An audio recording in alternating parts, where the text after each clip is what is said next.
যে গণভবনে সে আগুন, এই যে চিরচেনা গণভবন।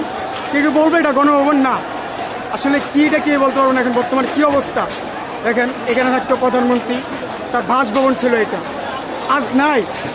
একটাই কথা, এটা সারা জীবনে সত্য কথা এবং সত্য থাকবে। ক্ষমতা চিরস্থায়ী কারোই নাই, আজ আছে কাল নাই। তার জন্য ক্ষমতা বড়াই কেউ দেখাবেন না। এই যে আওয়ামী লীগ একটা শক্তিশালী দল ছিল, ক্ষমতার বড়াই চিরদিন থাকে না, ক্ষমতা ফেরাউনেরও ছিল ক্ষমতা। হ্যাঁ, এই যে যে যেভাবে বাচ্চাদের লুটপাট করতেছে, এখানে ঢুকতে হলে এই সচিবের অনুমতি, বিভিন্ন মানুষের অনুমতি, কই আজ এত অনুমতি কোথায় গেল? কোনো অনুমতি নাই। এই যে জ্বলছে আগুন।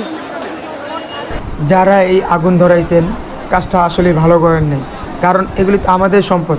সংসদ ভবন বলেন, গণভবন বলেন, সরকারের যত সম্পদ আছে সব তো আমাদের জনগণেরই সম্পদ। কেন আমরা এটি ক্ষতি করব, আর কেন এগুলি আগুন ধরাবো, ভাঙচুর করবো? যা হয়েছে আমি মনে করি সামনে আর কেউ কোনো জায়গায় ক্ষতি করবেন না এবং কাউকে মারবেন না, কোনো জায়গায় আগুন ধরাবেন না, এটাই আমার আশা।